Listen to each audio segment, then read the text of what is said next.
सच्चाई सच छुपने नहीं देंगे। दिल्ली की तेज तर्रार कांग्रेस नेत्री और चांदनी चौक से रोशनी फैलाने वाले प्रसिद्ध नेत्री हैं अलका लामा।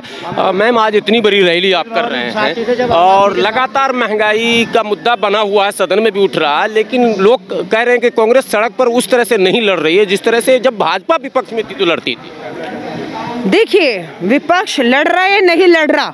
भूमि अधिग्रहण कानून भाजपा की तानाशाह सरकार लाई, घुटनों पे कौन लाया? राहुल गांधी लाया। भूमि अधिग्रहण कानून वापस लेना पड़ा। विपक्ष नहीं है तो इन्हें बता दीजिएगा, यही विपक्ष अपने अन्नदाताओं के साथ खड़ा था, इसलिए इतनी बहुमत का सत्ता को घुटने पर ले आया। 3 कृषि कानून वापस करके दिखाए हैं। अब राहुल गांधी जी अड़े हुए हैं कोविड न्याय, जिनकी ऑक्सीजन की कमी से सरकार के कुप्रबंधन से जान गई है हर परिवार को 4 लाख देना होगा। आज राहुल गांधी जी हमारे अन्नदाताओं जो 700 शहीद हो गए दिल्ली की दहलीज पर, उनके परिवारों को मुआवजा देने की बात कर रहे हैं। सवाल हमसे करते हैं कि आपने क्या किया है? राहुल गांधी जी खुद प्रेस कॉन्फ्रेंस करके 400 वो किसान जो पंजाब से आते हैं, दिल्ली की दहलीज पर शहीद हो गए, उनके हर परिवार को 5 लाख रुपए और सरकारी नौकरी हमारी चन्नी सरकार दे चुकी है। तो इसलिए हमसे मत पूछे हमने क्या किया है, आपको जो जवाब देना है। केंद्र सरकार तो कह रही लिस्ट ही नहीं है। नहीं, लिस्ट हम दे रहे हैं ना। लिस्ट कौन मांगेगा? अगर नियत हो तो प्रधानमंत्री जी मुख्यमंत्रियों की मीटिंग बुलाएं, बोले इसी शीतकालीन में जो किसान शहीद हुए उनकी हमें लिस्ट दे दीजिए और हम मुआवजा देंगे। वो तो मुकर ही चुके, आंकड़े नहीं है इनके पास, अकड़ है, आंकड़े नहीं है, मुआवजा देने से इनकार कर दिया। इसलिए राहुल गांधी जी ने आज खुद आगे बढ़कर सदन में ये प्रस्ताव रखा है कि आपको मुआवजा देना होगा। लिस्ट नहीं है तो लिस्ट की हमारी जिम्मेदारी हम दे रहे हैं। 4 लाख का जो आप लोग चला रहे हैं कैंपेन पूरे भारत में, जी जी जी, वो पूरा पोस्टर भी चिपक गया है, आपने वेबसाइट भी बना दिए हैं, वो उसकी कोई मैंने उसका डेटा है क्या, सूची है कांग्रेस के पास? कैसे पता चलेगा कि कहाँ कहाँ क्या हुआ? देखिए, बड़ी हास्यप्रद बात है, अगर हमसे ही आंकड़े जुटाने हैं, आप समझ रहे हैं, तो आप सरकार तो सरेंडर है आंकड़े में। हाँ, तो छोड़ दे ना, सत्ता छोड़ दे। आप सत्ता छोड़ दिया, हमसे आंकड़े मांगेंगे, हम आपको पंजाब का देंगे, हम आपको छत्तीसगढ़ राजस्थान का आंकड़ा देंगे, हमारी सरकारें उनके पास हैं।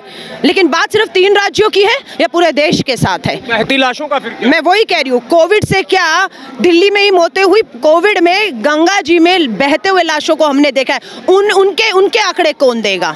आंकड़े नहीं दे, इनकी आंकड़ सेम ऐसे ही टूटेगी जैसे हिमाचल में अभी देखा, उपचुनाव हुए, 3 विधानसभा और 1 लोकसभा, डबल इंजन की सरकार औंधे मुंह आकर गिरी। जेपी नड्डा उसी हिमाचल से आते हैं, अनुराग ठाकुर उसी हिमाचल से आते हैं, उसी हिमाचल में प्रधानमंत्री जी डबल इंजन की सरकार कह रहे थे, औंधे मुंह आकर गिरे। तो जनता खड़ी हो चुकी है, जनता को पता है कांग्रेस मुट्ठी भर है, डर नहीं रही। जेल जाने से हमारे चिदंबरम साहब को जेल भेजा था, आज वो गोवा में इन्हें ललकार रहे हैं, तो डरने वाले नहीं है।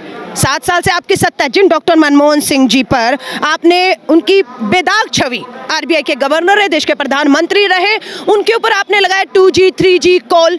वही विनोद राय जो CAG थे, कोर्ट में, सुप्रीम कोर्ट में लिखित में मनमोहन सिंह जी से माफी मांग गए। उस बेदाग दामन को इन्होंने दागदार करने की कोशिश की और आज 60 साल केंद्र की सरकार को, 7 साल दिल्ली की सरकार को है। बताएं कितने लोग जेल। अंतिम क्वेश्चन, क्या मीडिया प्रबंधन में कुछ कमी है? कांग्रेस की बात क्यों आम जनों तक नहीं जा रही? मीडिया प्रबंधन में कांग्रेस की कमी नहीं है। मीडिया, कुछ मीडिया, आपकी बात नहीं कर रही हूँ, कुछ मीडिया, गोदी मीडिया पूरे दबाव में है, मुद्दों से भटकाकर भाजपा का एजेंडा चला रहा है। कहीं हिंदू मुस्लिम हो रहा है। आज मध्य प्रदेश में क्या हुआ, एक स्कूल के अंदर घुस के जब हमारे बच्चे 12वीं का इम्तिहान दे रहे थे, वहां जाकर कह दिया धर्म परिवर्तन हो रहा है, पत्थरबाजी कर दी आप लोगों ने, हिंदू मुस्लिम हो रहे हैं। क्या हो रहा है गुरुग्राम और नोएडा के अंदर?